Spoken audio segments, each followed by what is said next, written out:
Welcome to the SDA Housing Podcast, brought to you by NDIS Property Australia. Before starting this episode, we need to provide a general disclaimer. Information contained in this podcast is general in nature only. It does not take into account the objectives, financial situation, or needs of any particular person. You need to consider your financial situation and needs before making any decisions based on the information in this podcast. And you should consider seeking independent and professional advice for your personal circumstances. All right, let's begin. Hello everybody, my name is Minh and I'm your co-host with our three other guests here, Debbie, Heather and Matthew. Hello folks, how are you? Hello. Very Hello good. and Happy New Year. Happy New Year, everyone. This is our 200th episode. Wow. It's a lot of episodes. That's a lot of talking we've done in the last couple of years. Yeah, it's been almost, February is 2 years. 200 episodes, we've timed it perfectly well. 200th episode is our first episode for 2024. Wow. We did the 100th episode a year ago, and here we are now, year 2, finished. How did 2023 end, Matthew? Well, I feel like I wasn't really too privy to it, but the voices from the NDIS was the last significant thing that we spoke about. The review. Well, you mean, yeah. Let's go backwards, Heather. There were some big milestones last year. What were they? Well, my major milestone that I've written down is the review. So that came out on the 7th of December. So really good way to wrap up the year. That was the final report, of which there were 26 recommendations and 139 actions. So that was the NDIS 2.0 reboot. That's right. Prior to that, there was the Royal Commission. The Disability into disability, on the abuses in and the the system. pricing review. Yes, the pricing review. Yeah, before that was the a pricing review. So review. 3 big events. Were they the only 3 this year? Last year? 3 big events? I think They the were 3 all major 2023, things. yeah.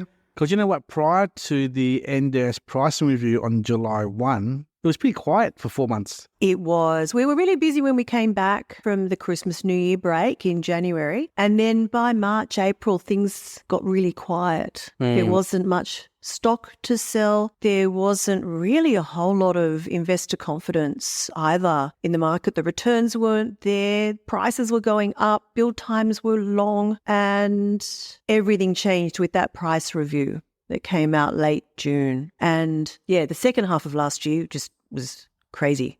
A lot of things happened. That's all I can say. Compared to 2022, I Which is feel pretty like boring. That was boring.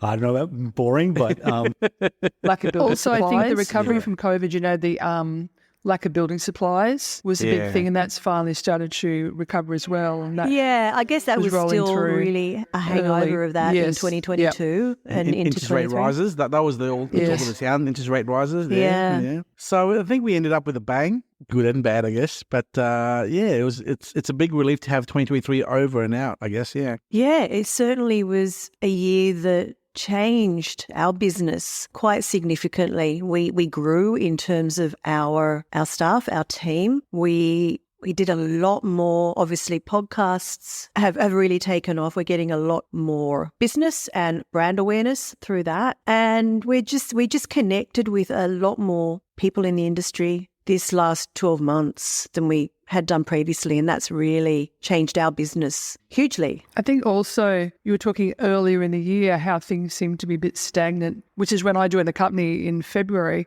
But there was so much work going on here behind the scenes. Everyone was working so hard, whether it was, new employees and interviews and new processes. But we didn't really start to see the benefit of that until the second half of the year. And I can certainly see the difference between now and then, how much more mature we are. And the team is built, but it's a really strong team as well. Like everyone works really well together and everyone knows their defined roles. So I can certainly see that change. Very positive. 3 years ago, Matthew, it was just me, you and Debbie, 2.5 years ago, and we were in the dark. We were fumbling in the dark trying to figure out our way through SDA. we hadn't refined our processes at all. And kind of what Heather was just saying then, I suppose that lull in kind of what was happening with the NDIS at the start of the year was beneficial for us to kind of refine those processes with new staff coming on board and really, I suppose, come into our own in terms of what we were doing and making things more efficient, I suppose. As Debbie said, the podcast really has become that core part of our business, because I wouldn't have thought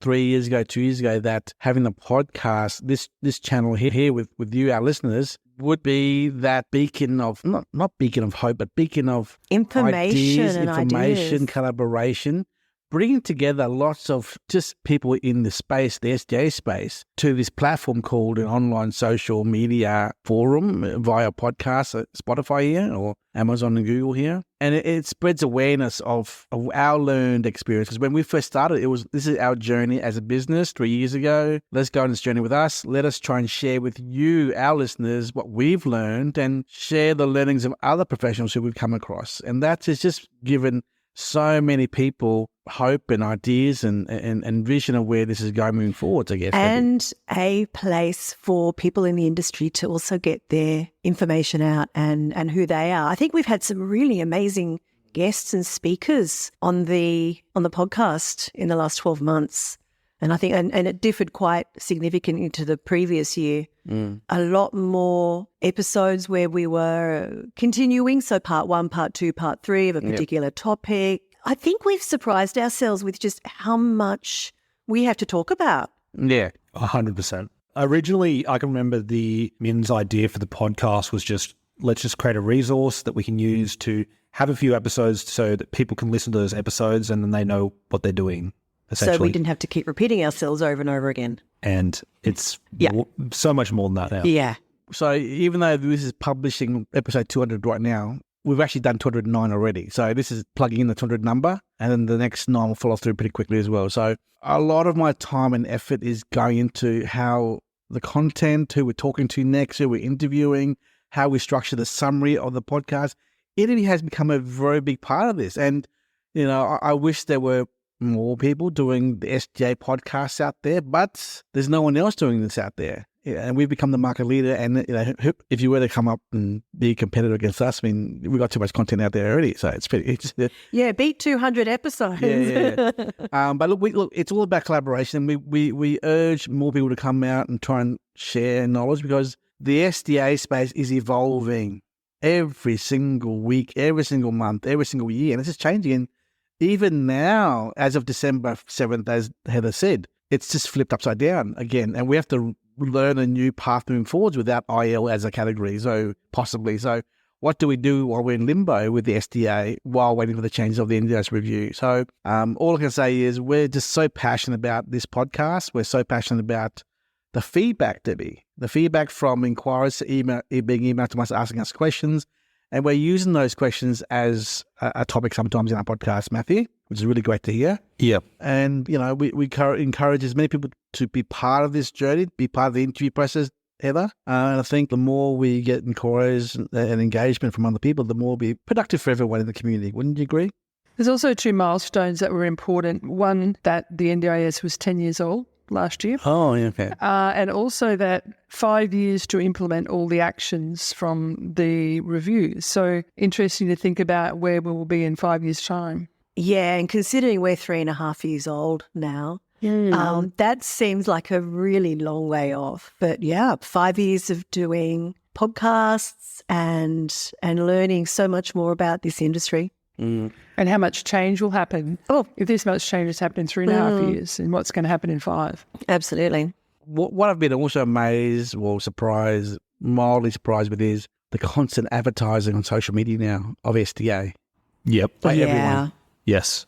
Statement. Now, that's a good thing and a bad thing, I guess. The good thing I speak to investors and they say, I looked up one thing to do with SDA and I'm bombarded by information, so. When in doubt, go to Facebook, right? But it also comes back to kind of what we're doing, and our original goals is kind of a one-stop shop for kind of the information resources that you'd need to, if you consider SDA. So, and a big part of that comes back to the podcast, where it is a centralized resource where we're not just talking about one particular issue, we're visiting SDA and NDIS as a whole and providing alternative perspectives from alternative people in that space. So it's not just, we're just focusing on this and let's forget about everything else. I totally agree. You can't understate that. And Debbie, wouldn't you agree? If you go back our 200 episodes, you will see the different speakers coming in and out of our show. And you hear the content back then a year ago, a year and a half ago, or 6 months ago.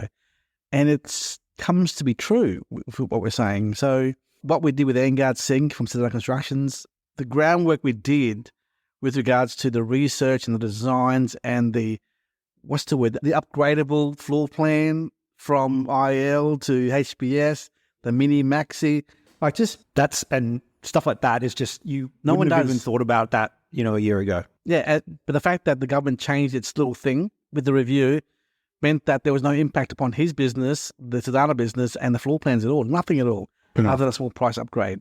So the little things that we're coming across, bespoke style approach to SDA, which the word future-proof is probably a little bit too strong.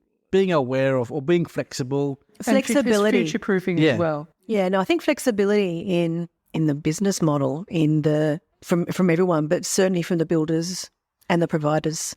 And because of our growth and our brand awareness, everybody listening, we come across content and data, which is good and bad. Okay? Yes. And only because of our market presence, I guess, our relationship with large organisations like the Housing Hub and finance institutions, are we seeing this data come to us directly that you, the mum and dad, wouldn't see? Absolutely. What were you telling me this morning, Minh, that One of our finance lenders specialists who does SMSF lending are processing 200 house and land SMSF deals in Perth. Yeah. And that goes on top of the other 650 house and land being built in Perth via our one of our good friends, an SDA provider who's working in Perth right now from Queensland. So because we have these really amazing contacts now, we are learning so much about what's going on at the grassroots level at the beginning of the SDA journey for a lot of investors that maybe no one else or very few people have that information. But this information allows us to maneuver that maze because, and I give you an example here, this SDA provider told us that in this 60-lot subdivision an hour south of Perth in Mandurah, just a little bit north of Mandurah, there were 30 SDA houses being built in that 160-lot subdivision, and no one knows about that. Well, the land developer knows. The builders are all, they don't care. And I can tell you right now, 30 houses for SDA in 160-lot subdivision is 50%. That's 50%. 50%, which is the benchmark is 10%, 10, which should only be 3. No, 6. Yeah. So 24 too many. And I can assure you there'll be at least 24, 25 very sad investors who will have empty houses on 700-800 rand packages, loans, 600 rand loan, 700 rand loan facilities, and they'll have no way to pay off their mortgage south of Perth. So this is what our podcast has, how it's benefited our business and our knowledge, because it has brought so many people to us that are giving us this knowledge. Then their secrets. Their secrets that we are then able to share with you. To share absolutely with you so that we know where the good areas, the bad areas, where the avoids are. And it's only because we now have these connections. Also, Debbie, the targeted webinars have been incredible for getting that information as well. Just sitting in on the webinars and personally learning and being generous with our information. You don't hold the information. We get it and we share it. So we're becoming very active in our webinars now. We're pushing the research reports as much as possible. Information, inside goss from other providers and builders is giving us a warning sign of what to not jump into. And truth be told, the warnings we're giving everyone about Perth, south of Perth, they're not there. No. We're not there. We've never been there. Never. We knew that a year ago. No. But yet everyone's flooding into it. So here's a warning sign to you listeners out there, right? And this is, this could be a benchmark number. If you have a 2 in front of your land price, which is 200,000-ish, you're in a very low socioeconomic area. That's just the facts. And if you went into that area, that means you're looking at cheap build price as well, which means your package price for an IL or a robust house is probably high 6s to high 7s in that range somewhere. Okay? Which means everyone else has done the same thing as well. If everyone's done the same thing as you, you are in an oversupply market area. The benchmark right now to be in a safe zone in Perth and Brisbane and Melbourne is the 900 grand plus prices as an overall package. If you're not in the 900 grand package area pricing, $900 to $1.1 million, it means you are in the inferior areas, which means everyone else is there as well, which means you are exposed to the oversupply saturation risk, which we've been talking about for a long time. And this was raised in Brad Fuller's podcast with me recently as well. So again, the new benchmark is $1.0 to $2.0 million now to be in that safe zone. Yeah, because you've got to have the land that's in a desired location, a required location. It's got to be the right kind of land. And you've also got to build a better house, a better property than the others are building. And that's going to cost you more. You're future-proofing it. And that is the only way to have a really good, secure SDA investment. The NDIS review is all about giving power back to the participants, Heather. So the Disability Royal Commission about abuses, the NDIS review about being more sustainable, more efficient, power back to the participants, right? I mean, you've all seen it and heard about it, these navigators. Why? Because the so-called support coordinators and local area coordinators and the support workers and the cell providers and all this bureaucratic red tape everywhere, it makes it hard for participants to get funding, number one, and number two, use their funding properly. When there's too much power being held or control being held by other individuals who have too much power over their rights. So people deserve the right to have choice and control. And let me be clear here, the participants in the community do not have enough choice and control. They don't. We all say it loosely as if it's simple and easy to achieve, but no, they don't get choice and control, really. You throw people in a group home, do they actually have choice and control when they're being looked after by one person? They're not. They're being abused out in there. And they're being mismanaged and whatnot. So that's the truth of the Disability Royal Commission. That's the truth of the NDIS review. That's the truth. Okay. I'm going on a tangent here. This is a different part of what we do here as SDA. But the point being is there are market conditions which do affect us in SDA. SDA is a very small part of the NDIS, true. But those big market factors do affect the SDA community, which affects you, the investor in SDA. So that's why last year, 2023, is now over, but it caused a bit of a, what's the word, ruckus, concern, uncertainty, being in limbo. It is where it is. And we have to evolve with those changing market conditions. You know, we always said, no, the government won't change their mind. Here we are, the government did change their mind. It did. So all those naysayers on the fence saying, we told you so, well, we've got to bite our tongue here and see what happens next, because maybe the government doesn't change its mind. Maybe it does, but we don't know that. So we just got to go forth and proceed with what we have, and that's all I have to say on this topic. Yeah, absolutely. But I think to come back to the fact that this is the first episode for 2024. 2024? Can you believe that? We're a quarter way into the new century almost. I think that I'm starting off the year in a really positive note. It's great to be back after a few weeks off. But yeah, with all the changes we went through last year and everything we learnt in this evolving industry, yeah, I'm really excited to see what's going to happen next. Matt, have you seen the quality of the investors you're dealing with? I mean, your impression of people 3 years ago, 2 years ago, 1 year ago, 1 month ago? A lot more informed. Yeah. A lot more informed. A lot of the people we originally spoke to, they required a lot of education and information to kind of move forward. It'd be rare that you'd speak to anyone who knew anything, to be honest. And now I suppose everyone has at least heard about it. They've read something, they know a little bit, they have a friend who's already done it, who's recommended them to move forward with us, potentially. So I feel like it's definitely changing in terms of people's perceptions of it and people knowing more about it. And obviously, I think that's a good thing in the long run, because ultimately, the more informed everyone is about different processes and how everything works, the better.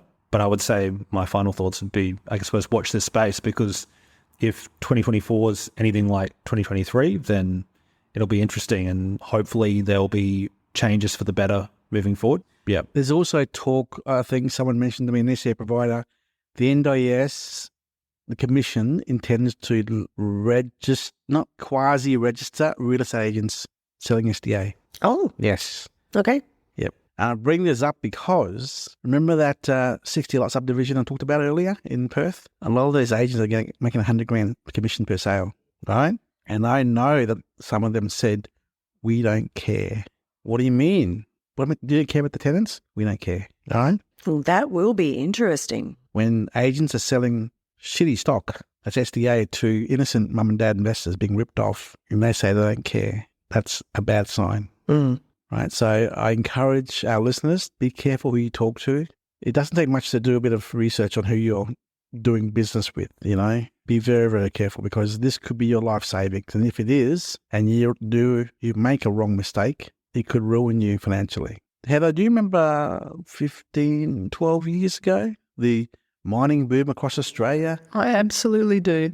And, Yes. Building houses and stuff in Emerald and Gladstone and Broome and West Australia and all those things. It was a big mining boom and everyone's just trying to pour money into the houses around Australia. And then when the market fell out, iron ore prices and all those other prices around Australia, LNG and everything else stopped and dropped. All those houses lost 1, 2, 300 grand each.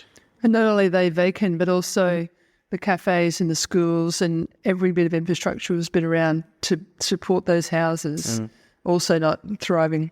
I think Elizabeth Jackson said to us on a podcast once, it's like having a chair with 4 legs, right? If you have a chair with 4 legs, that's pretty stable. If you have a chair with 3 legs, it's still getting a little bit unstable there. You get in the chair with 2 legs, Jesus Christ, that's just going to just fall out from under you. So be very careful. If you're using your superannuation, your retirement money, right, to buy SDA NDIS property, and God, I hope those 200 houses applicants in SMSF who are going to Perth right now are not buying those shitty areas. They're going to lose their money big time. I'm saying this on this podcast because no one else is saying it. I'm making a call here.